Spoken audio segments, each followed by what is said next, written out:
Съвсем там и след, съвсем добре. Добре. Така добре ли? Окей. Може да кажа две думи? Тя може да се представи за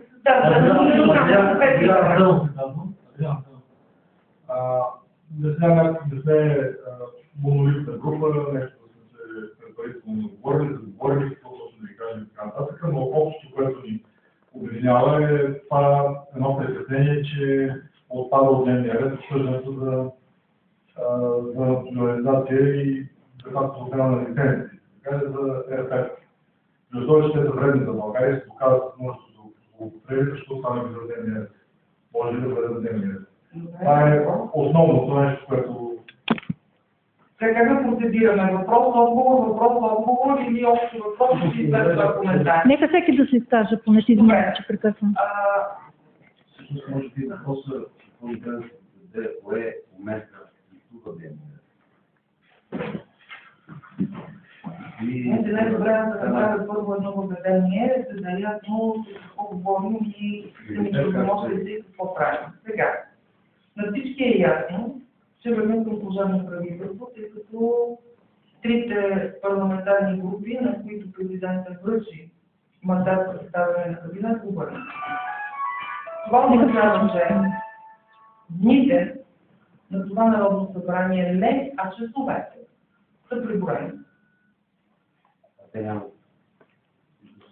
За това, какво да се гледа във времето, което ни остава като въпросно, бяха проведени първа консултация при президента миналия петък с представители на всички парламентарни групи. След това във вторник, знаете, че имаше консултативен съвет, на който също се коментираха темите, които трябва да влезем в програмата. На трето място, при трите политически сили, на които президента връчи мандат и съответно те му повърнаха, също са се коментирали тези въпроси. И на четвърто място, миналата седмица при обръщението на президента в пленарна зала, също стана дума за нещата, които е възможно да свърши това Народно събрание. Значи обединихме се около Закона за енергетиката, поет ангажимент и фонд. Такива от пети регулира цените. Това е нещо, което сме изпълнили консенсусно, политическите сили, въпреки противоречията помежду ни. На второ място, покана на разширени мисии на Организацията на Съвета на Европа, на Парламентарната асамблея на Съвета на Европа за наблюдаване на изборите, за да бъде гарантирано пред гражданите, пред различните парламентарни, партийни и други формации, че изборите ще бъдат проведени по правилата за тях. На трето място, Законът за енергийната ефективност. Този законопроект също е гласуван. Обнародван ли господин Сочев? Вижда, че вече трябва да е обнародван Законът за енергийната ефективност, но той също е факт.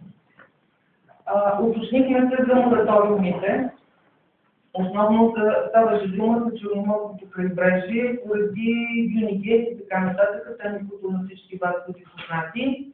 Приехме Закона за устройство на черноморските територии, където е въведена забрана за строителство върху тези територии. Това не е някакво време на забрана като на мораториум. За 2 месеца си асоциират и другите и пак почват от начало, а изобщо с закон са регулирани нормите по Черноморското крайбрежие. Това, което ни предстои, което върви днес, по постигнато споразумение между политическите сили, Законът за ДДС, приятели го, Законът за защита на потребителите, създава се гледа на икономическа комисия, но е включен в, ще ви обясня какво се случва в него, но е включен в програмата, в утрешния ден ще го гласуваме. Става дума за големите GSM оператори, които си звънят от GSM-а, ще продължават договора, който имаш, без да си видял при какви и как условия. Когато отидеш вече, се оказва, че ти си хвършиш договор, който не е изгоден за теб, а имаш възможност да поискаш при много по-изгодни условия, защото поне тук пазара GSM оператор е много голям и предложенията непрекъснато се свалят, едни такси и така нататък. Имате ли проблем? Не само GSM-ите обаче. Специално Така, мой личен проблем. да. Тъй като имаш една граница на кредитен лимит, който се определя от тях. Бъде надвишаван над 70%.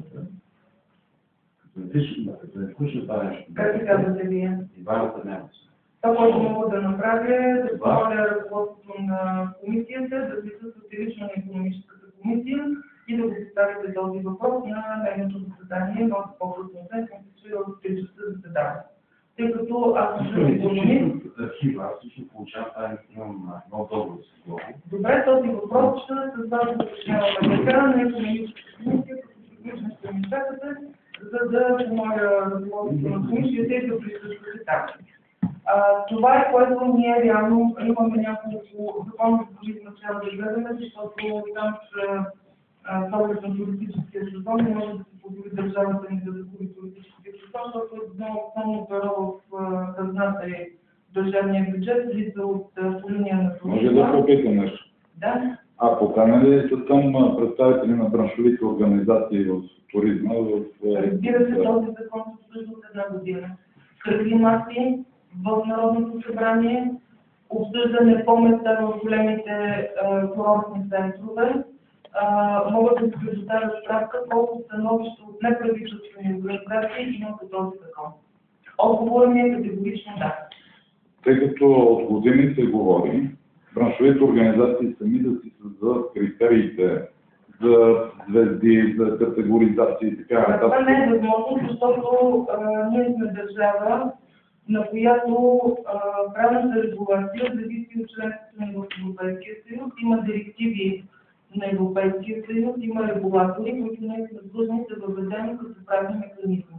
Ние не може да първо да откриваме топлата вода за неща, които са в компетентност на държавата и на законодателните институции, да се извършват от други субекти, които не фигурират в Благодаря ви, извинявам. Така. Само една секундичка, извинявайте, понеже аз имам интерес в втората специалност на културен туризъм, с това се и занимавам. Чела съм закона, чела съм промените. Това, което, не знам дали се прави, значи много неща, за да говорим за културните обекти, говорим за културна България.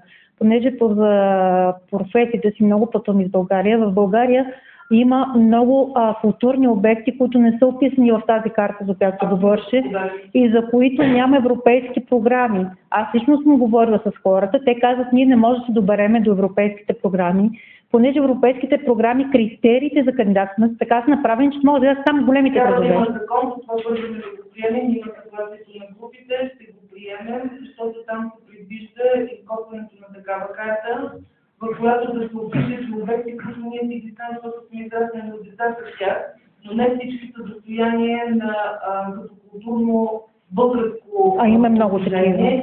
Така че говоря от името на всички парламентарни групи, много спор, една година време обсъждане законопроекта, много време в Народното събрание, след като е посетил от Министерския съвет. Твърдението е, че е един приличен закон. Аз като юрист не казвам отличен, защото винаги може по-добре.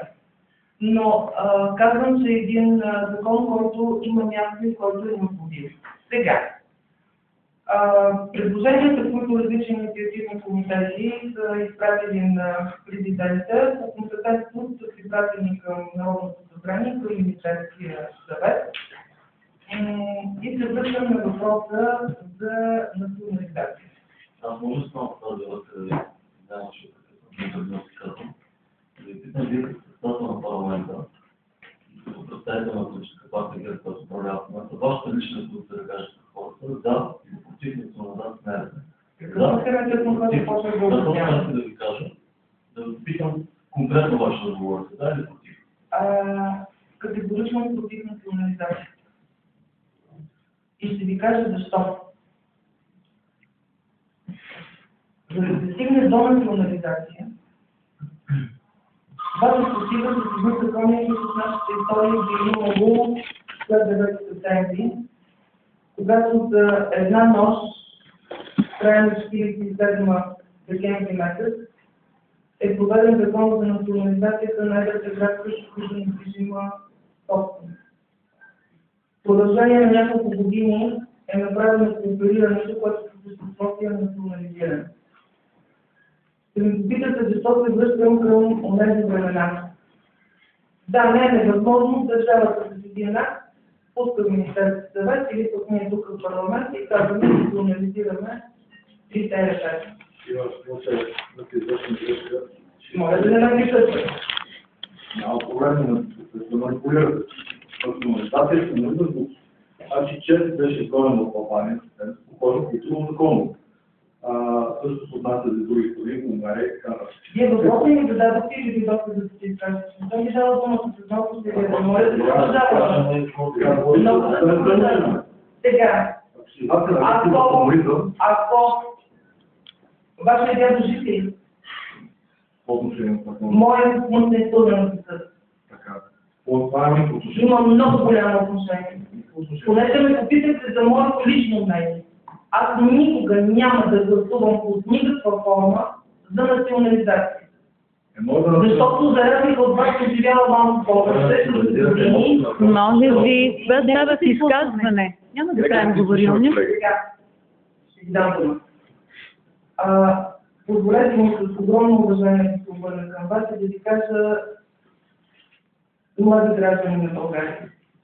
Ако ние допуснем една такава стъпка, чужд инвеститор, друга фирма в България няма да стъпи. Има безспорни, груби, утвърждаващи несправедливости в тези договори. Не ни стигна време, извадихме ги публично, за да ги видим какво и как се пише в тях. Регулаторът е този, който може да урегулира нещата. Да, зад вас съм, справедливи с исканията. Не е нормално да се будиш една сутрин и да имаш сметка за ток, която е повече от заплатата си или повече от пенсията си. Не е нормално. Защо сега не може Нека да си изслушваме. Да се изслушваме.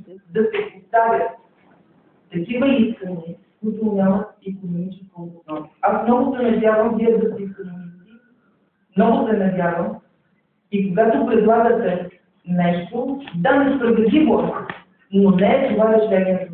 Госпожа Цачева, може ли до мен Георги Челов да се казвам?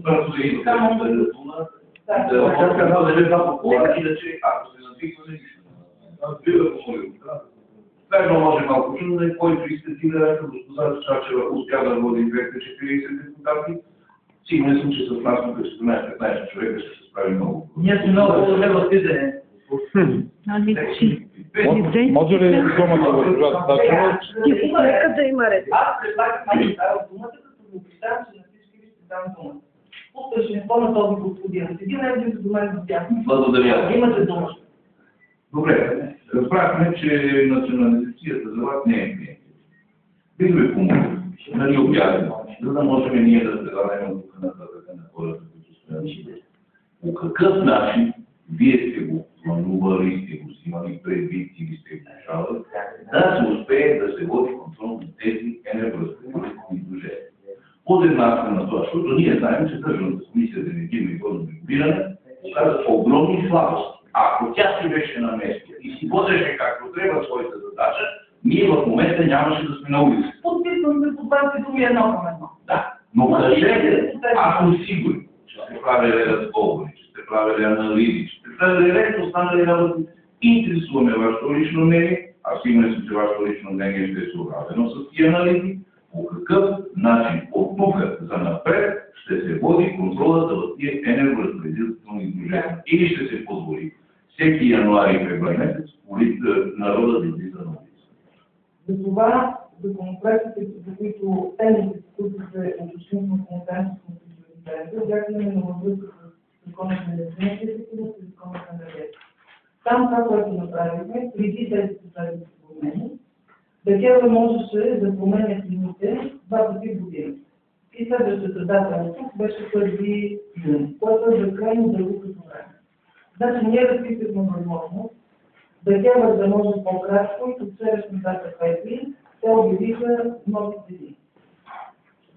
Има проблеми в ДКЕВР. Това е безспорно. Там, знаете, прокуратура извършва проверки, има контролни органи, те ще се свършат работа.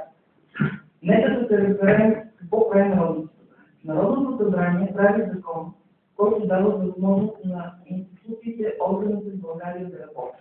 Значи ние не можем да тръгнем да ги проверяваме. Затова е тази комисия като такъв плата. Във всички държави членки на Европейския съюз има такива регулации. Отговорността на държавните институции обаче е за хората, които са избрали в тези регулации. Това е отговорност на политиците, заявявам го съвсем открито и категорично пред вас. И тук сигурно има грешка. За да са ни тези резултатите, за да бъдат гражданите на улицата справедливо, има грешка. Но парламентът, това, което прави, и в тази част за декември нещата, които могат да бъдат направени законодателни от нас, сме ги направили. Но за трите елемента не можем да ги национализираме. Разберете, това е нещо безкрайно отговорно. Който от политическите сили и лидери ви обяснява, че това са възможни неща. Тези лидери не зачитат ориентацията на България като държава членка на Европейския съюз. Не зачитат. Бих прекъснал. А не на Европейския съд, не на комисията. Тя не може да просто нещо внимание, да имате мнението на българите, не на Европейския на Европейския съюз. Ама българите са 7 милиона и половина.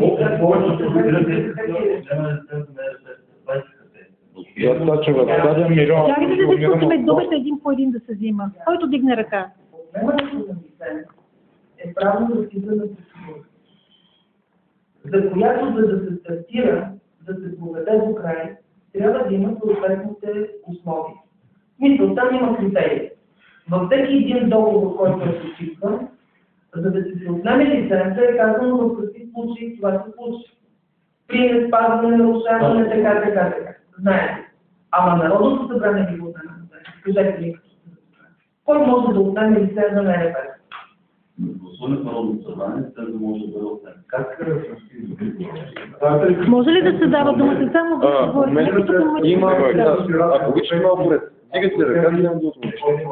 Повечето от правителствата в Европейския съюз са огромни сектори, които са държавно определящи, като информация, телекомуникации, енергетика най-вече, са в част в държавната съединяване. Което изобщо не кореспондира с вашата теза, че видите ли като в Европейския съюз трябва да разполагаме всичко оперативно. Напротив, трябва да контролираме всички важните отрасли, а пък нека се регулира услуги за частните. Значи не бъркайте, в никакъв случай не може да говори, цялата държава ще бъде разпродадена, името на някакъв евроатлантически. А да не говорим за...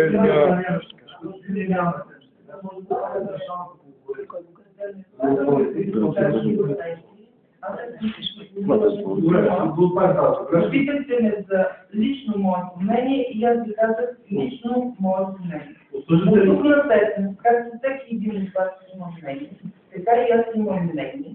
Аз също съм гражданин на тази държава и имам свободата и възможността да си изкажа мнението. И виждате, аз да ставам пред вас открито и ви казвам, парламентът по тази тема може да свърши това и сме го направили. Отнемането на лицензите не е работа на парламент.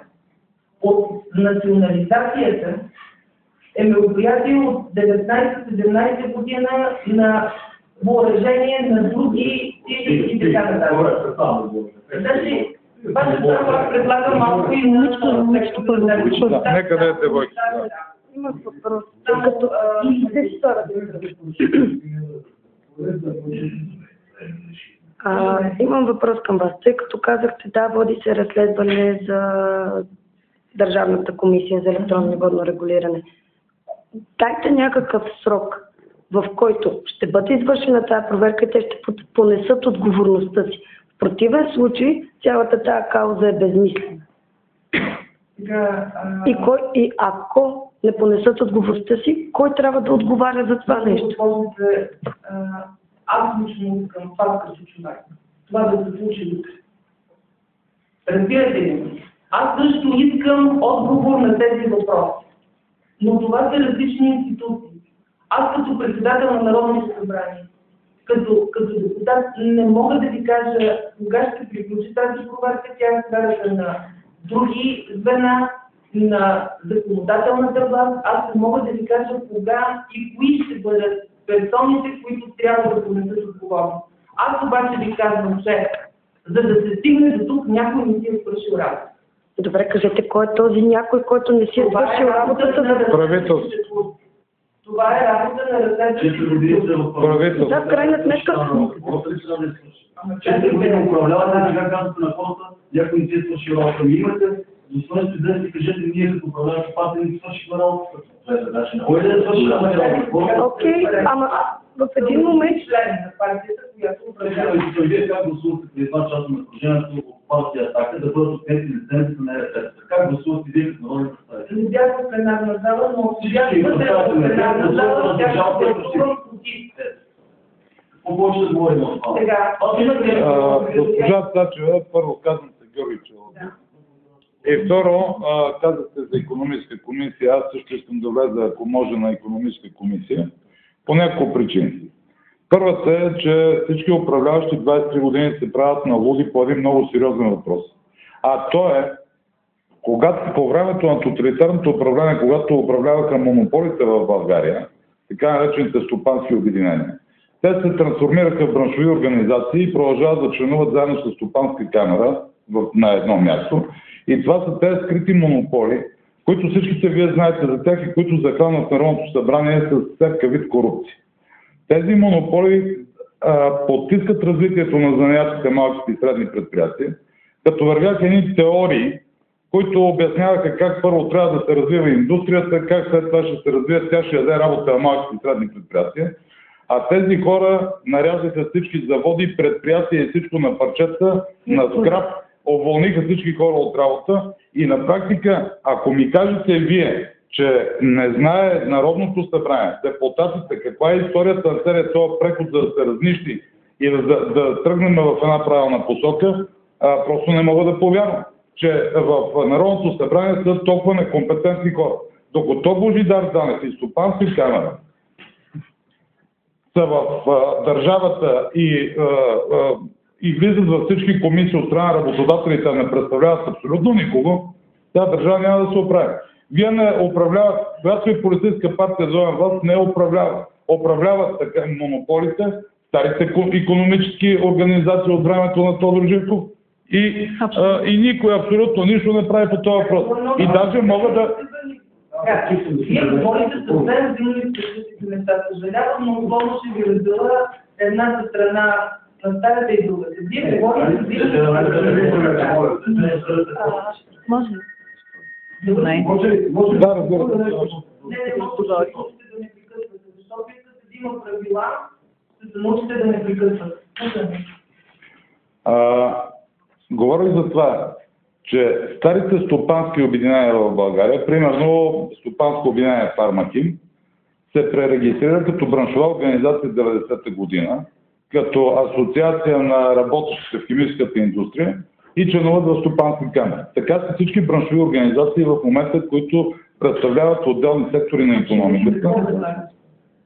Аз мисля, че ако това управляващите го знаят, би трябвало да му сложат край и трябваше да има един закон за браншовите организации. Да, закон за браншовите... Закон за браншовите организации в България. В този закон трябва да се... Да, ще ви кажа, защото дори може да го напишем, да се казва за един час този закон. Законът трябва да разграничи индустриалните браншови организации от организациите на малките и средни предприятия и занаятчиите. Като занаятчиите трябва да им се даде възможност да си направят кредитно-влогови кооперации, гаранционни банки, които да ги подпомогнат, но това да бъде на браншови принцип, за да не може в браншовите организации да членуват и индустриалци и малки и средни предприятия. Защото в момента какво се получава? Не случайно зададах въпроса дали в комисията по туризъм членуват браншови организации. Значи в браншовата организация членуват малки и средни занаятчии и ОПН. И се взима тяхното мнение. Да, но това е мнението на индустриалните, още един път казвам, хора в бранша, а не на малките и средни. Защото ще ви кажа, че в туризма проблемите са огромни за малките и средни предприятия, тъй като тези онли експлозиви, които направиха индустриалците, убиха. Коя секторна политика ви интересува в комисиите, които до организации са идвали, утре ще имате списък? Не ме интересува кои са идвали. Мене ме интересува, ако не са запознати в икономическата комисия хората, които работят там, с структурата на икономиката в България, поне да им я напишем, да им я дадем и да почнат да работят като хората. Защото когато се взима мнението на една организация като Стопанска камера и браншовите организации, които членуват в нея, вие ръководите с Тодор Живков, лека му пръст. И това нещо го знае цялата държава, разбирате ли. И 240 човека в тази сграда, които са останали, все едно са някакви пуснати от гората хора, които нямат никакво съзнание. Това, което започва в началото, че тези 240 души тук са още примерно за другата 1013. Технологията за приемането на един закон на първо и второ четене е минимум месец. Ние при най-добра воля нямаме възможност вече за този законопроект, който вие предлагате, но ще има 42 Народно събрание. Няма пречка да използвате това време, да подготвите тези правила и след това да бъдат внесени тук директно в съответната комисия, това ще бъде икономическата комисия, както така ми обяснявате нещата, защото тя се занимава и с туризъм и с други секторни политики и да се тръгне на определене на един ред, за който вие предлагате. Конкретно предложение. Може ли да разпуснете съвета за икономически и социалния съвет към Народното събрание на господин Дудевски, който е на ваше бюджетиране и където са тези организации? Има закон и по този закон аз не мога да разпускам никога от 2 седмици. Сега виждам, че дигате река, но там има един млад господин, който много машинно от много време ще ви забелязали, че е река и ще да му дам думата. Благодаря ви за думата, госпожо председател. Ивайло Дуков се казва. Ивайло Дуков. Първо искам да направя едно уточнение. Няма страни, хората сме едини в смисъл този. Хората искат промяна, хората искат да могат да си платят сметките. Тук сме различни личности, различни хора, различни характери. Не можем да звучим еднакво. Хората на улицата са единни. Така.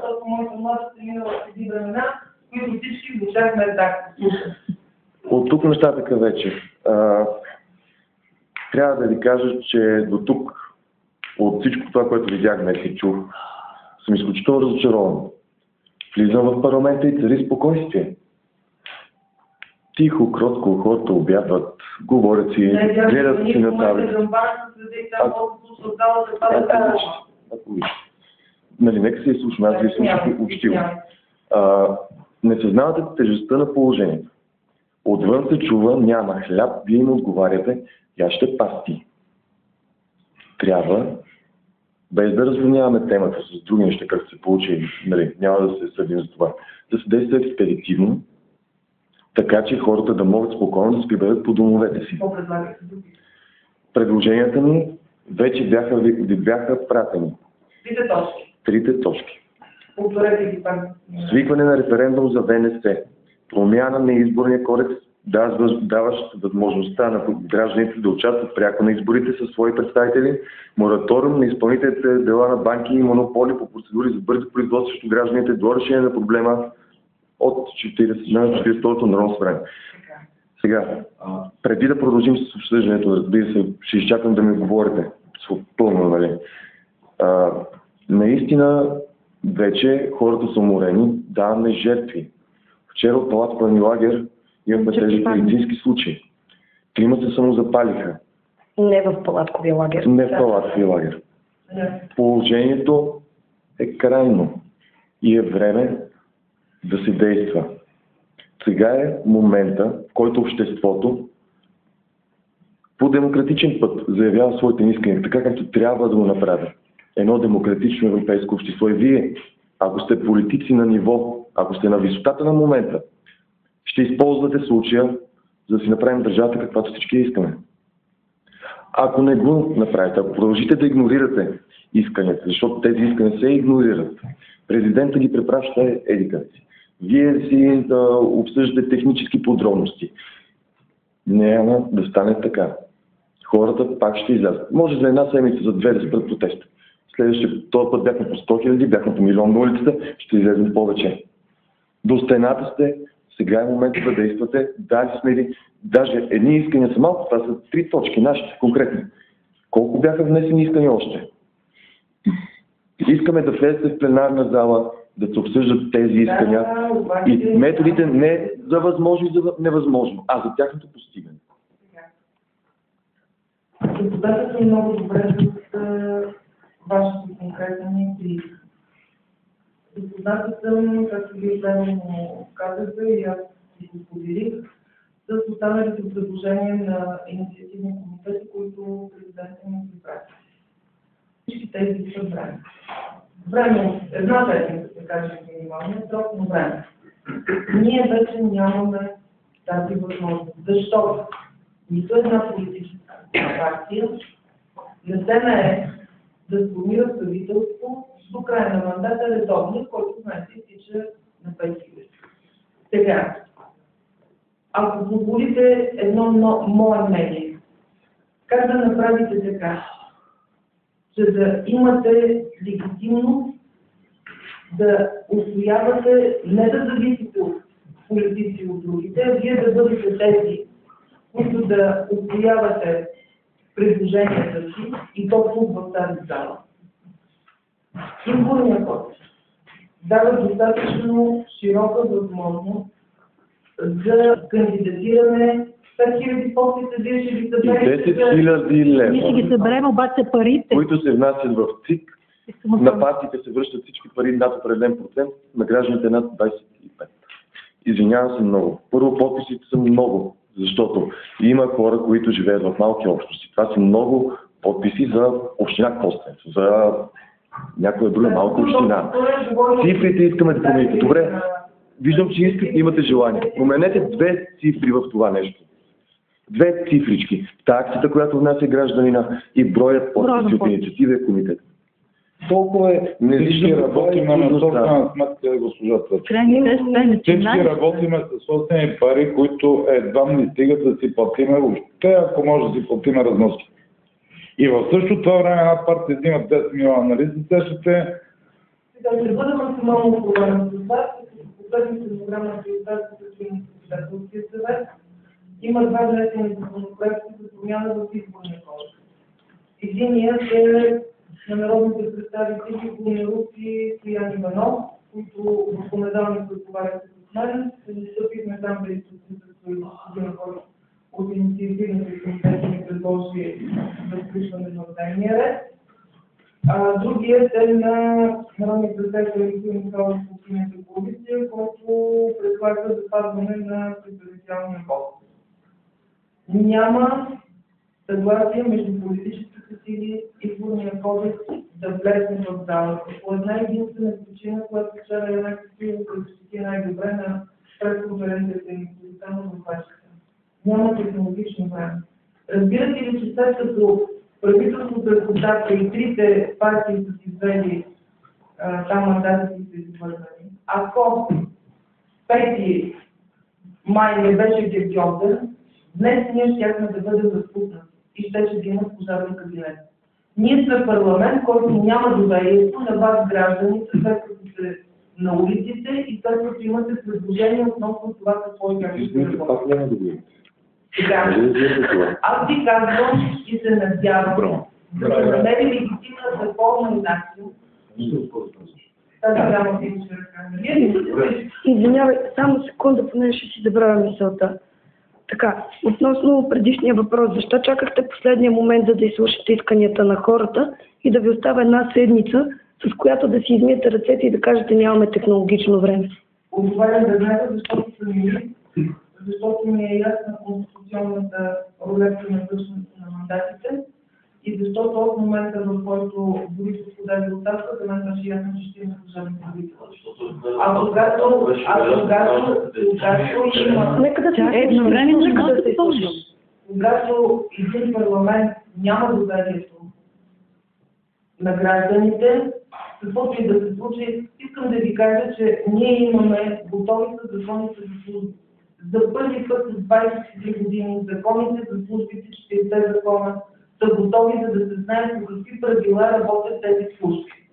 Опозицията не желая да се гледа тези закони. Готови сме с закона за водите. Утре ще почнат наводненията, защото ще се допират междуве с планините, ще стане второ бише и прочее, не се знае кой е собственик на язовири. Законът е готов и това не можем да кажем. Извинявам се, че ще ви прекъсна, но в момента хората нямат какво да ядат и това, че законите за службите са взети, им е най-малкият проблем. В момента хората са навънка на улиците и казват: нямаме хляб, не мога да си гледам децата. Дали разбирате, че това е просто замазване на очите?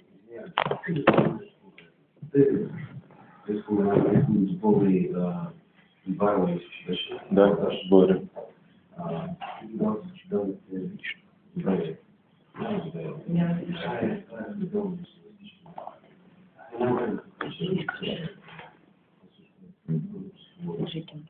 Това, което сме видяли от историята, българската история, не иска да вижда. Не го ми говорите, аз съм съгласна, много Може просто да вижда, това, което крещи парламентът на народа, е капсула. Това е една капсула от закони, които не позволяват да слушат народа. Това се получава. Ами, вие сте отредили тези закони, капсулирали, по такъв начин, че няма желание с народа. И за всичко, което за народа е проблем, за вас остава чуждо. Защото преди да бъдем. Собствените закони, които... Против Конституцията бих казала. Това никога не ще се солидизира, нито ваши, управление, нито съвети, съвети в полицията. За мен е критично. Едно тяло, което работеше до тези 24 години на проекта, се вижда сега в момента, че се работи в Европейския съюз. Влезе в Европейския съюз. Една система, която асимилира всичко ново, което ще бъде. Една и съща система. Властта е концентрирана единствено и цяло в парламента. Има още три. Сега, тук вече ние сме... Да, властта е в парламента. Президентът има такива кризисни моменти, но това пак е това разлучка, както виждаме. Няма кой да вземе мандата, парламентът се разпуска, те се избират тия хора, които не Добър. Не съм убеден. България не е също. Окей. Не съм убеден. След това се да се филтрират и както се чута в момента, различни че е народен глас, тогава по същия начин ще следваме същите процедури, същите закони, колки критични, които ще се как в форма. И така като ще дозвее народа, ще това формите на революции и кръв. С чисти думи, с просто думи. Защото тук нещата опират или културно, и законно, или в кръв. Защото на народа му писна. Значи не съм съгласна, много така. Не, така е.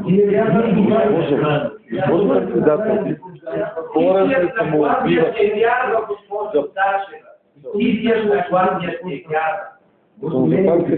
Председатели не са на училище втора година. 8 на 10 години. От 2 години не са на училище. На човек, който имал малко и средно предприятие, който е строил и работил тук имам. Ние сме гладни. Аз съм млад, който съм бил 6 години.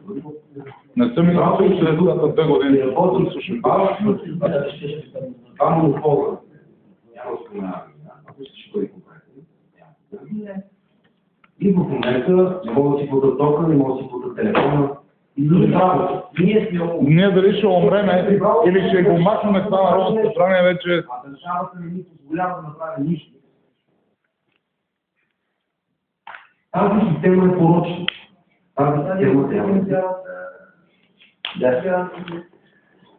Мирослав Киряков.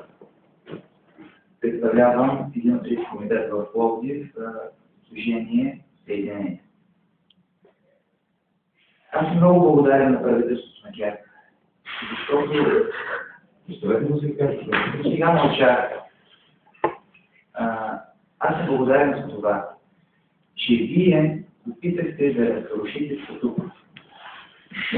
Вие положихте основата на това, което е за вас. Тук идеята е следна. Проблемът на нашето общество с този порочен партиен модел е това, че вие дори да влезете с най-чисти намерения, вие не знаете реално в какво влизате. Защото ония ден господин Петър Стоянов, четах него за статия в Майите, той каза така. Ние живеем в криво разбрана демокрация. И проблема беше, че те знаеха ходовете преди нас. Всички знаем за какво говорим в момента, няма нужда да знаем подробности. Знаеш, аз не се занимавам с политика, аз съм педагог. Обаче гледам факти и като интелигентен човек разсъждава. Първи факт, който унизява вашето управление на мен. Това е, че вие получавате богато културно наследство от сини червени. Вие бъркате в рамата, бъркате в гнилото и след гнилото гнило и след гнилото гнило и няма дън. И се блокирате. Това го разбираме. Втори факт, който ви унизява, е това, че значи, имахте добрата воля да сте единствено ГЕРБ чуха, по някакъв начин се слушат гласа на народа, до някъде поне. Като има някакъв натиск, веднага се взимат някакви студирате решения. Това преди не е било така. Винаги трябва този момент, нека да довърши. Така, вашият грях към обществото е, че ни показахте твърда воля срещу безобразието, основно което слушаха в България.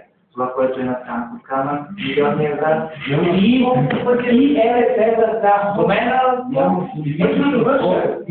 Искам да довърша. Нека да се изслушваме. Нека да се изслушваме. Така няма воля да защити българските. Добре, аз гледам фактите и разсъждавам. Господин Борисов казва, че на Цанков камък са вложени много пари, милиарди, които са отведи от нашия джоб. Искахме да видим кой е виновника за това и този виновник да си получи последствия. Това не стана. Тези ЕРП-та не сте ги докарали вие, но вие не показахте твърда воля да се преборите с тях и когато ножа оглядал кокъл и ние всички скочихме, тогава вие казвате, ние сме готови да чуем вашия глас. Значи, проблема на тази порочна система е, че когато аз седа да гласувам, аз не гласувам, защото сърцето ми е създадено политическа партия. Аз гласувам, защото избирам най-малкото зло.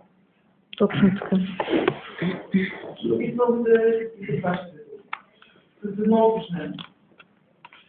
Когато тръгнах да протестите за Житовия град, в кабинета следваше по същия начин. Когато тръгнах да протестите за кипийските скивове и така нататък на Витоша, се извадеше по същия начин. По въпроса за референдума, аз изказах и в пленарна зала, че така както е написан този закон в предишния състав на Народното събрание, се противопоставя представителната на пряката демокрация. И резултатите от това вече ги видяха. Не може да се противопоставя пряката демокрация на представителната, т.е. на тези, които са избрани в Биб. Защото най-висшата форма на пряка демокрация и право е да отидеш и да избираш. Не може да вървим толкова години само с противопоставяне и само с дикове долу и горе. И понеже чух и от двете страни изказани съжаление за това, че премиера Борисов подаде оставка, искам да ви кажа, Малко по-скоро. Поделям, когато бяхме с секретар преди зала и той казва: аз съм един от тези, които днес са на улица и не мога да досутна с камъни някога много смъртно. Съжалявам, но това наистина звучи несериозно. Много се извинявам, но звучи наистина несериозно. Абсолютно. Дай място да е тук заедно с нас. Това е един от много. Значи Тук да е заедно с вас, да ни чуе. Значи много се извинявам. Понеже казах, че всички говорите по един и същи начин, аз съм тази, която манипулира с различни мнения. Сега аз и не чух добре каквото говори в дясно на мен и в ляво. Значи много се извиняваме, но ние имахме предвид, да, именно, за това, че си е подал оставката, това беше абсолютно дезертьорство и бягство от отговорност. Ние не се извиняваме, извинявам се. Но тази неделя бяхме 70 000 души в София, да има размирици. И знаете ли защо няма размирици? Защото няма полиция. Няма размирици не защото няма полиция, а няма размирици, защото кръговете, които селяха оставката на господин Борисов, те постигнаха целта си. Не чакаха, че народа си това е гледа. филм, който го гледаме 23 години. Това се случи и 2009 година, защото бях в организаторите на протеста за убийство на Стоян Балтов. И знам какво се случи, защото ние, когато 4000 млади интелигентни студенти паднахме на колене в знак на почет за едно мутренско убийство, останаха прави шепа хора, които бяха от агитка на футболен клуб, и никой ни предприе действия. Нека да се изкаже, защото това е важно. И това се случва постоянно. А ние, ето на нас, хората на България, ние доказахме, че имаме чисти помисли и на боли и искаме да си оправим държавата. В Пловдив, първия национален протест, 15 000 човека. Полицаите дори не си сложиха каски и щитове, защото знаят, че няма да се случи нищо. А когато ги сложат, те ги слагат, защото имат информация и знаят кога това може да се случи. Това е истината. Това е истината. Може да се изкаже и аз. Нина Герзова, по първото ми висше образование е икономист-финансист.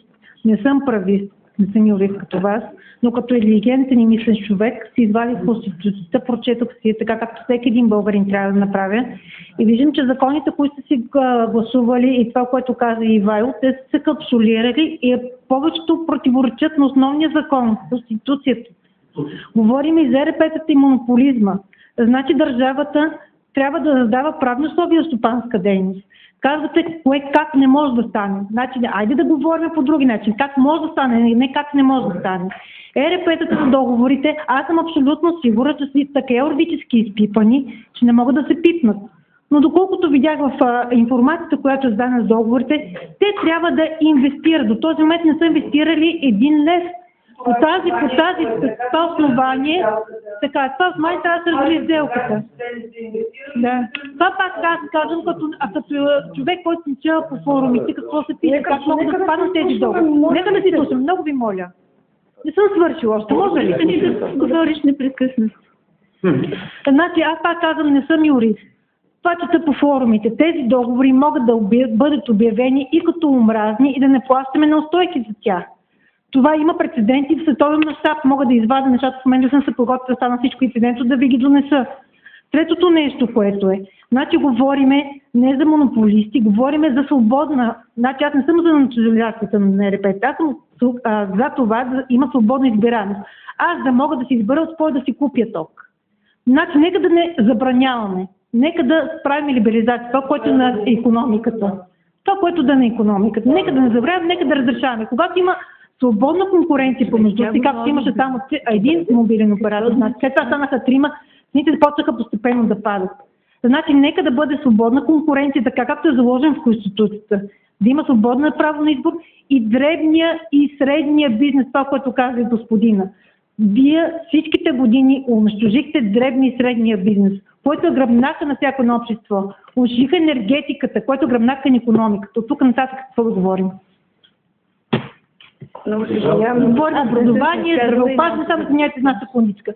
Днеска идвам от изследване в болницата и лаборантката ми казва, сега сме отреждат от заплатите, защото миналия месец сме взели повече, отколкото лимита сме приели болни. Аз предлагам в такъв случай, след като има лимити, да си направим график, кой кога може да боледува. Това беше решено и тези лимити са 99 година, както има резервни заведения, така че мога ли да се кажа?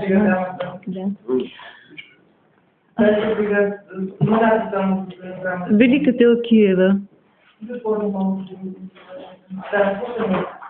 Значи, сутринта минаха журналисти, побързаха да минат до палатките. Защо сте написали това? ЕРП не е точно, нали, буквата. За буквите се ловят. Сега, основното е, аз им казах, имаме 3 спешни искания. Не търсете обязателно абсолютна компетентност. Край на краща и тук правителство, цяло правителство ГЕРБ пък допусна такива грешки. Вие против ГЕРБ ли сте? Не. В началото бях за тях, аз гласувах за тях. Обаче след това изпусна връзката с хората, с народа. И не знаеше, сякаш не знаеше какво става долу.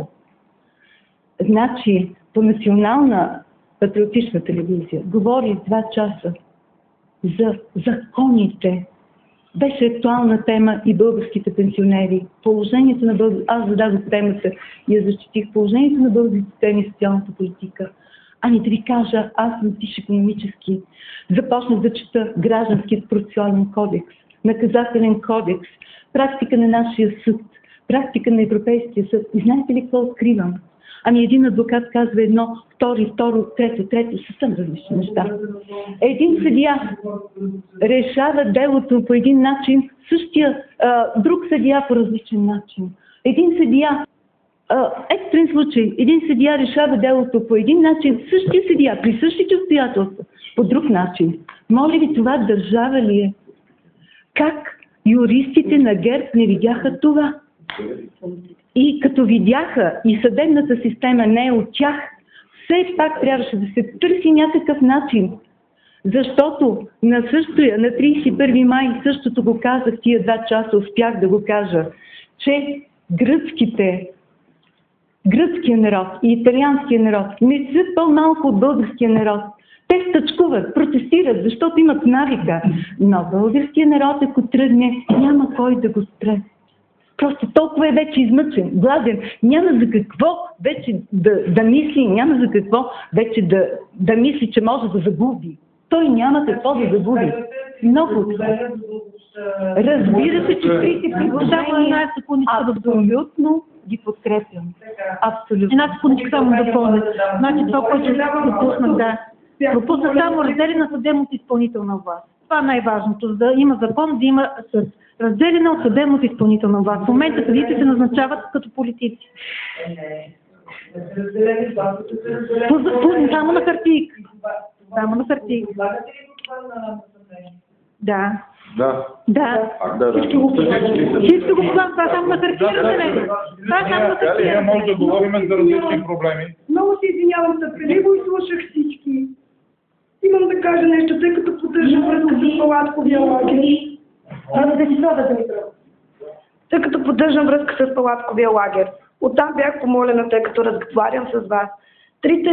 Лидерите на 3 партии, които са гласували против отнемането на лиценза на ЕРП-тата, ако обичат и ако бъдат така добри, нека да излязат пред хората и да изкажат своите доводи. Това бях помолена от палатковия лагер.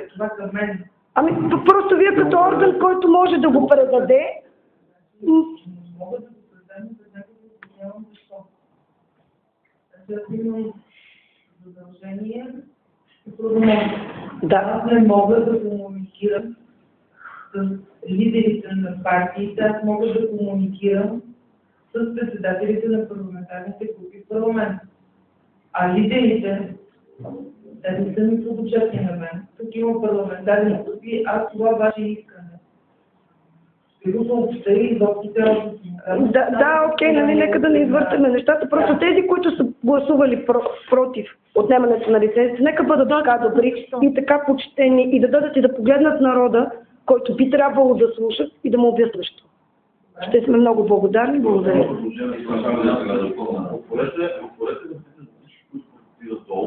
Може всеки един гражданин, който и да било, да има възможност да влезе в Народното събрание. Това не е един поп, който ще това ефект. Посвечвам всеки един, който желая, нека да се качва на страшно това горе на на часови души да наблюдава, какво правят народните представители и да се избирали. Защото днес тези хора нямаше да бъдат тук, ако не беше нашата стоила така случайно, съзнал да дадат до парламент. Иначе те нямаше да бъдат пуснати. Абсолютно. Нямаше да бъдат. Според да се отпускат тя. Нека да дадат хора. Кога на граждани е отказан достъп в... Ами, аз лично мога да кажа, че многократно ни отказвам. Представен ли сте списък по названия ред и там ви отказвам? Ами ние представяхме какви ли не искали. Дайте ми тази информация, кога сте искали да... Вижте, ние не може да връхлетим. Не може да връхлетим тук. Тези, които не са ви допуснали в гарата на Народното събрание. Ами ще говоря... Има предложение колегата. Ако може или не може, ако може да ни отговори. Колко дни има до оставането на този парламент? Всеки ден да има. Така, казваме, има определен период от време, в който той ще работи. Вие тук пред гражданите заявете, съгласни ли сте или не сте съгласни. Това върхите на парламента да бъдат отворени за всеки, който желая. Аз ви уверявам, че утре ще дадат 500 души в парламента, за да следят какво правят депутатите. Защото те днес от някакъв случай видяха, които влизат само, а които няма така се. Някои, които дадаха за първи път Народно събрание, видяха истината какви хора управляват нашите съдби. Те го видяха. Тези, които чопнаха носа долу, депутатите на ГЕРБ. Така ли беше? Видяхте ли го? Да. Що не говорите ли си да огледат това? Видяхме на какво колко са гласували, колко са в залата. Да, другото момент, защото иска да говори. Има правила за достъп в Народното събрание. По тези правила всеки един от вас, по начина по който действието, може да бъде допуснат. Поканете и. Можете ли да гарантирате, че примерно ако дойдат тук 500 души и изявят желание да влезат и да наблюдават какво се случва, вие ще ги допуснете? Тези хора бяха вкарани с изключителна партия, не бъде не може само да отричаме и да казваме, искаме това, след като не познавате елементарно. Много се извинявам, но нито един път не съм казала, искам това и това не искам. Просто изказвам мнение. Да.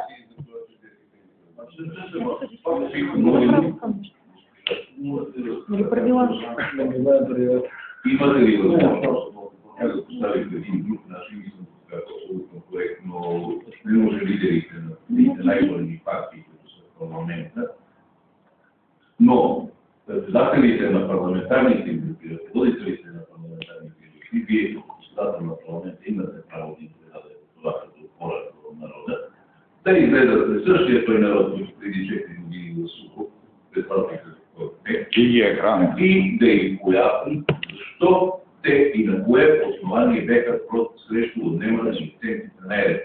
Защо? Прокуратурата с първоначалните информации, които вие ги издавате, сигурен съм, че имате много повече информация на тази. Ясно каза, че има нарушение по договорите помежду държавата и ЕРЕ. Означава ли това, че държавата подкрепя нарушенията по тия договори? По един договор има две договорни страни. В тези случаи, от едната страна е разпределителното дружество, чрез ЕВН или който и да е, от друга страна е държавата или представител на държавата. Където тук думата национализация е от миналата много години. Думата европеизация е днес, но Европа уважава договорите, които ги подписва. Европа стои за своите договори. Търси коректност и точност в изпълнение на договори. Българския парламент на основание на нарушенията, за които гарантирам, че имате вече информация, имаше пълно право на основание на нарушенията да каже, извинявайте госпожа Ерефета или господа Ерефета, но вие имате нарушение, ние сме правова държава, членка на Европейския съвет. Виждате си по пътищата и в други страни.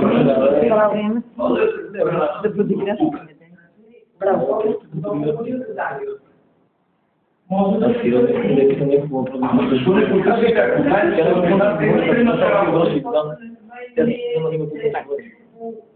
правила могат да бъдат такава отговорност. Ние сме законодателна институция. Ние не можем да приемем закон,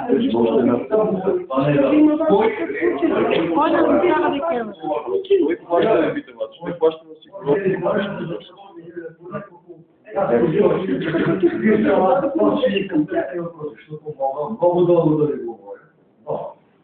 Първо, защо аз съм тук? Аз съм тук, защото топлофикация краде българския народ. Аз разбирам от тези работи и няма да го запазя. И това го показва пред граждани. Топлофикация краде българи. След това им казвам, че ги краде по тази формула. Но тази формула народа не я разбира. Има писмото тук да излезе, тук господин Мартин Димитров и Дожезин, като спиша аз до тук и казвам, ето, този въпрос трябва да решиме. Моля ви, извикайте специалисти от топлотехника и от телевизията, да докаже някой, може би да се изчислява по тази форма. Мартин Димитров да отговаря по един най-неграмотен начин. Още 1998 година, за втори път. Извинявам, няма да ви говоря повече. Тук какво направихме? Малко при кмета стана малко друга, миналата седмица, малко по-добре. Също се обяснявам, тя казва, ще извикам сега. Заместник директора, мисли Калоянов, извикам при нея. И тя казва, ето с него двама да говори. Казвам, не. И вие ще присъствате, ама лошо ще и телевизия да извикате. И аз си показвам вашите документи. Аз съм от организация Горяни, работим за народа, няма да се отклонявам от кога, само за народа. И тези хора се изпити от Горяните. И тя казва така, добре, ще дозвикам вие двамата, ще си говорите, а телевизията не извикала. Когато го извика, аз казвам, и вие ще присъствате, не разбирам. Много добре, но вие ще ни слушате да видите кой какво говори. И аз си казвам, тук тази формула не може да изчислявате вие, а това е милиони тук отиват на българите. Милиони, това не знае една формула глупова, не е никак. И какво става сега? Тя обаче остана да слуша и ни даде дума. Аз извадих документи от ПАН, технически университет, вашия документи и така нататък. И сега почна професорът Кристен да разговаря. Викам, тази формула е фалшива. И го покажа, на народа го покажа това. И той, ама, тя е от Европейския съюз, вижте сега. Говориме за формула. Не ме интересува, аз съм бил в Европейския парламент и съм говорил, че не слуша. Той не може, той пак подбира. Добре, никак, като може да изчислете сега на статистика тук.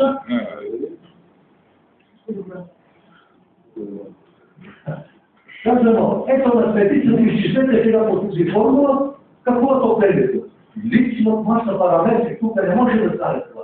Той ама господине, елате в моя кабинет, ама аз съм вирбал един път.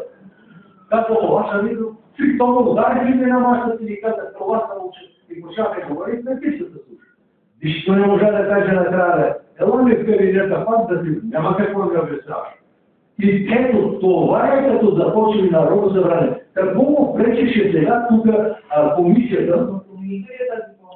Нищо не промениха. Още продължават, а разпредиците ти казват, дайте на заповедите събранете. Никой не може нищо да ги направи. Защото тя е правилна. Аз му показах и отпечатах се в вестник демокрация, това, което ви говоря. Викам и на професора, ето си от демокрация, седи го от излитърве съди. Пак ще застана, там да не видим какво ще стане. Той млътна. Това е един въпрос, който е приключен. Не искам да ви забавлявам и да ви давате или за акъл, да ви търся или да не, защото това да се не мъчи по тази формула. Няма да се опитвам да ви забавлявам. Вторият въпрос, който има. Другия въпрос, основният, че трябва да се промени кодекса за изборите. И ние искаме действително 50% да участва от народа. Това е. Ние слушаме непрекъснато депутати, как ще дават помежду се. Тук не е такива избърищи да се събрали и да се занимават. Трябва да се занимават само с закони, а когато излезат навън да си се карат. Това е безобразно, което го слушаме. Години наред, не сега, години наред. И попсуват. И ние излизаме, защото тук ни скубът и крадат. Електрото краде. Ние действително оставаме зле. Не може да издържаме. ето някой каза, може да се отиде до крайност и да стане жестоко. 90-та година, 97 година, ако не си бяха върнали, аз бях на барикади и помагал барикада. Щеше да стане гражданска война. 1000 души да ви кажат, че не, обаче върна се и тогава вече всичко се успокои. Ако беше Мартин не получили нищо от вас до момента. Това, че Бойко си взе парзакещите и замия, не е променило нищо. Тия хора са гладни, не могат да си платят сметките, не могат да си гледат децата. И това, че можете да пишете перфектни закони, не е това въпрос. Така, дайте да ви представим едно и също, аз имам по-важна работа, организационни дела. Конкретно две неща и аз следвам. Само ви моля, този господин не сме чули, само да дочуем и не, след това се ориентираме към приключване. Става ли? Да. Добре, аз казах защото аз искам да ви попитам, къде отидаха 200 милиона от здравеопазването при подавата оставка на политическа партия ГЕРБ? Това не се изясни на обществото и на народа. Следващия ми въпрос е, къде отидоха парите за онкоболните и раковоболните? Последващия въпрос ми е, къде са парите за младежите, в смисъл за студентите и за майките с децата? Последващия въпрос ми е, къде са парите за пенсионерите, които политическа партия, некадреното управление, най-некадрената партия, за политическа партия ГЕРБ, знаете до сега колко хора починаха до края на февруари, а знаете колко хора се починат до края на март от глад и от възрастни хора. А политическа партия ГЕРБ дава ли си така на някакви основания и да си даде въпроси колко млади студенти ходят в църквата да чакат да има погребения, панахиди и това да чакат хората да студентите няма какво да ядат. Аз мога това да го кажа доста отговорно, защото ходят хора на църква и палят свещи и гледам млади хора как ходят да просват хляб, няма какво да ядат, разбирате ли? Това се случи, не казвам, че вашата там партия, защото вие сте поддържали политическа партия ГЕРБ, не казвам само вашата партия, всички партии сега докараха държавата до коло, но политическа партия ГЕРБ докара държавата първата една година не настъпила, тя там въобще държавата абдикирала. Няма, и политическа партия ГЕРБ настройва гражданското общество да се бият и да закарат с полицаите. И друго, преди малко не чух нека въпрос, ще казвате за сигурността на България. Какво искате да кажа, че тези хора, които тук от службите ви охраняват са некадърни, не тези хора трябва да напуснат, те взимат едни нещастни заплати, дори те не може да изхранят семейства децата. Вашето управление на политическа партия ГЕРБ съсипа цяла държава. Държавата е погребана. Няма нищо в държавата, разберете го. Полицаите хората пълни просеси. Аз имам приятели полицаи, които могат да бъдат само заедни. Аз си да гледам всеки тия човек. Това е най-некадърната партия. И другото, което идете в провинцията, малко да да виждате как се раздават пари на партийните групички на политическа партия ГЕРБ и си купуват коли. Това са крадени пари. Не мога да го докажа. Стига. Така е, бате. Знам ли тук да гледам ГЕРБ за всички нещо. Всичките са само ето и тези момчета да работят на жълти студенти. Бъдахме го на маслейска спирка. Абе, гледам моите хора, които се слушат. Излез малко на работа. Излез малко да разкажите. Аз съм много добре на следващото.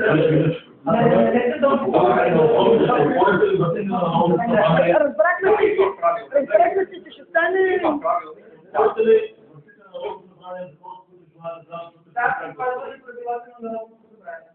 Който дойде, ще бъде допуснат на Народното събрание. И спазване правилата за достъп в Народното събрание. А пак отнемате физическото, което означава, че няма да бъдат допуснати всички хора. Това вие ви казвате. Не, аз казвам на хората, които има ясно. Сега, защото тя... Ясно ни е, не се представя. Как да?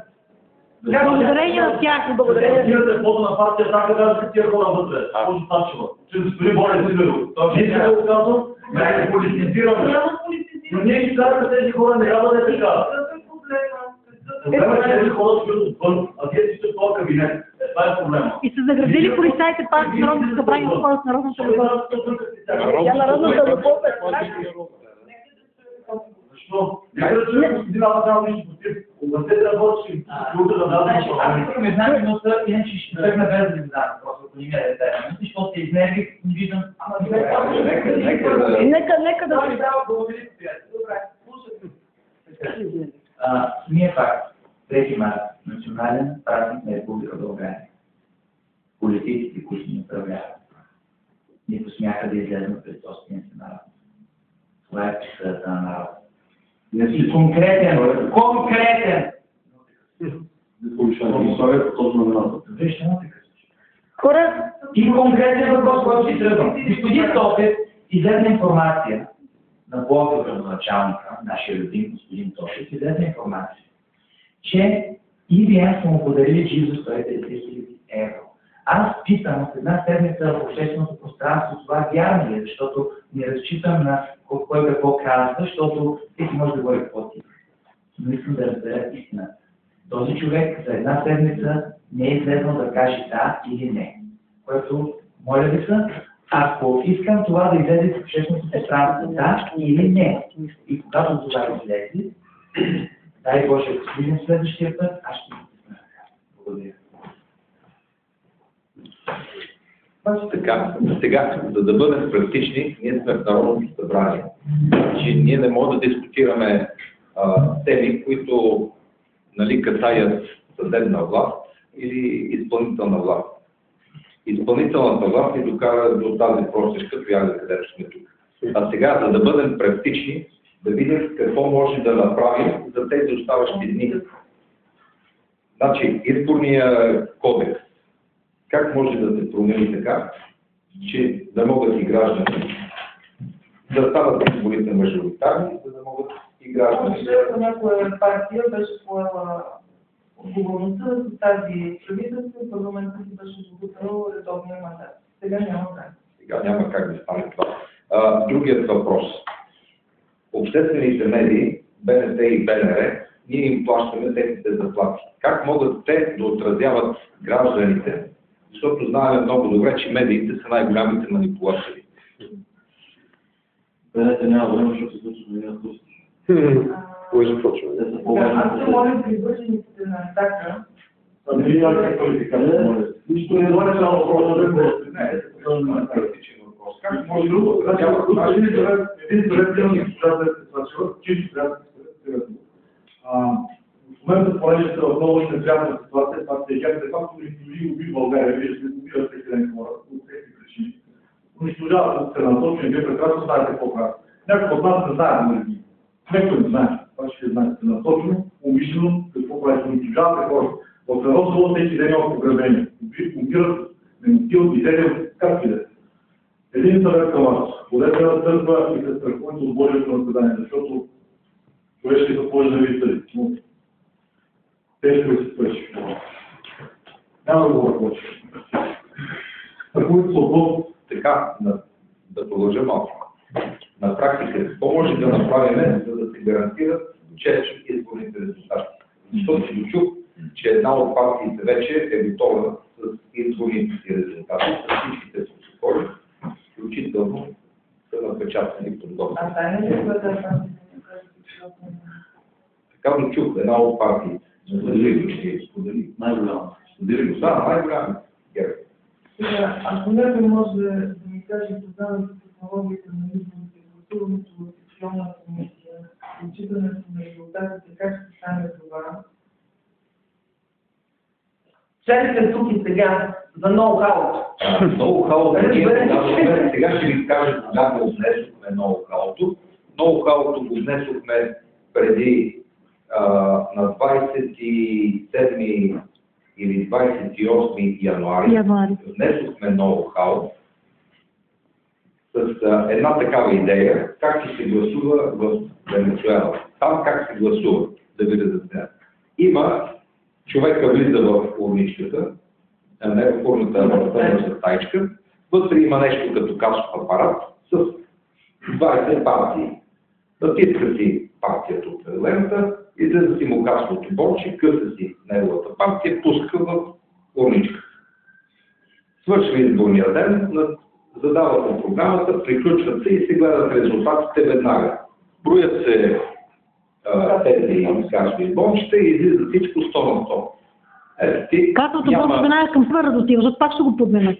Сега касовите прави или ги монат? Може, да. Веднага в сървър, ще се сложи други касови бонче. Това е ефтино. Аз лично съм привърженик на електронното гласуване. Така. И когато от 2010 година вървяха дебатите по изборния кодекс, съм била една от тези, които подкрепят, защото държава какво се случва в Естония. Естония гласува на 100% чрез интернет. Тук обаче се казва, че няма достатъчно гаранции, че вода няма да бъде основна конституция, вода трябва да бъде таен. Че ако се гласува през интернет, че ако се гласува по този начин, по който вие казахте, в момента, в който се знае от секционната комисия, че влиза Иван Петров в таечката и там онзи, който стои на машината, вижда как му гласа, че вода не е таен. Значи, на всяка една теза, за съжаление, живота така е устроен, че на всеки един въпрос и на всяка една теза контрата е повече от едно. Значи, изходът е един. Винаги всичко да бъде явно и прозрачно на масата. И хората да гледат... Това казва, че е демократично вода да бъде таен. Има хора, които не желаят да им се знае какъв е вод и какво са подкрепили. Сега, както идете, има група, които искат да бъде таен вода, другите искат явен, но е наделяло и така е записано в Конституцията ни от край време, че вода е таен, за да се гарантира честността на избора и свободата на избора. Значи, хората, които гласуват за таен, те вършат нещо тайно и манипулативно и за това приемат тези... Аз съм убедена, че това ще отпадне, но ние още сме много близо до тоталитарните години, когато имаше страх, когато и така нататък, по-възрастните знаем за какво говорим, дали това може би още като цяло точно не е отделно, не сме готови за електронното гласуване. Но аз съм убедена, че нашите деца, животни, трябва ще гласуват по този начин. Ако са тук. Ако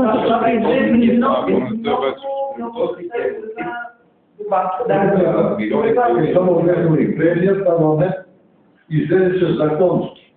Тоталитарният режим той е репресивен и незаконен. Това е излезе от тук.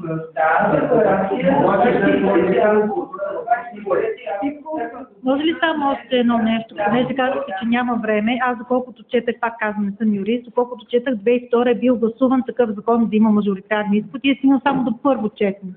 Не може ли сега с дребни поправки да стигнем до второ четене в оставащото време? Приятели, разберете, мажоритарния вот нищо не променя. 2009 година имаше мажоритарни мандати и пропорционални мандати. Мажоритарните мандати, всичките бяха спечелени от партиите, които имаха преференциалния вот. Значи, точно така. С изключение на смесените райони, където мнозинството си е за друга политическа сила.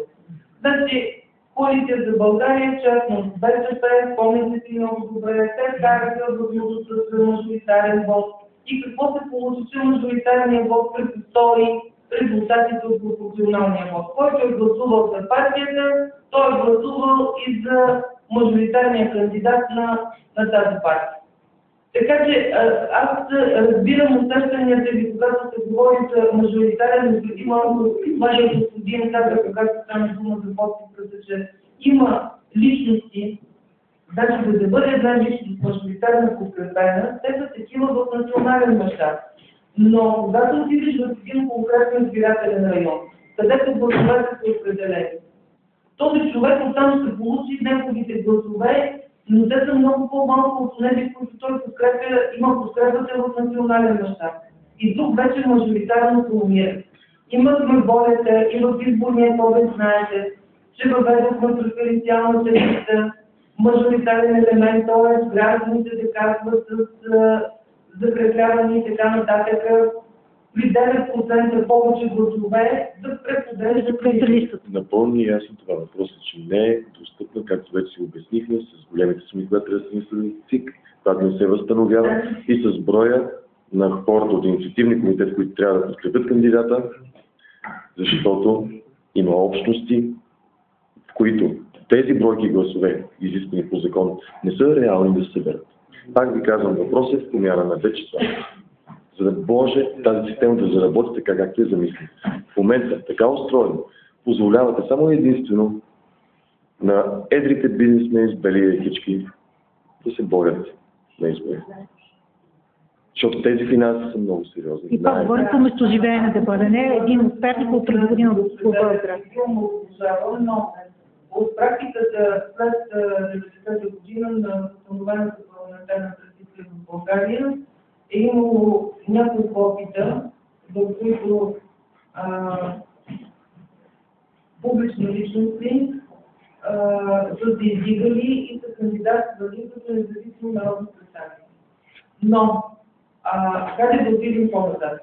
Приемам, че няма подобни препятствия, както вие създадете в изборния кодекс, и приемам, че някакво число хикс такива граждани ще бъдат избрани и влизат в Народното събрание.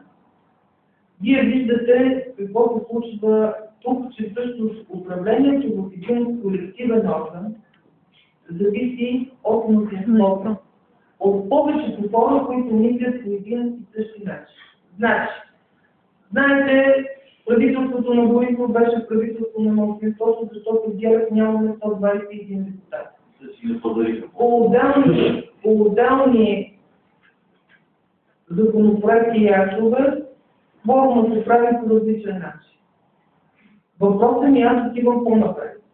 От това, че ще има няколко независими народни представители, които ще бъдат в парламент, те могат да имат силата и легитимност само ако се опрем на конституционно закрепеното в Конституцията ни принципа на плурализъм и на парламентаризъм. А това означава партии и движения, които имат право да участват в избори.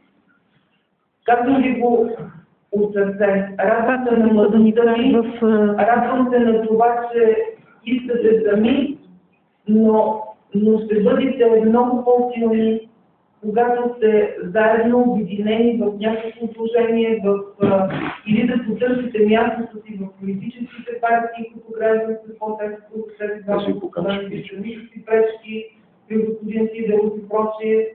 Вие като водачи на протеста, аз също ще му предложа на господин Сидеров да ви участвате, кажете, Госпожо председател, много се извинявам представители на всички парламентарни групи, които участват. Според декларацията. Аз това започва, че ние сме политически лица, но не съм Добре, да ги погледам на госпожа Менко, това, което ние правим от години,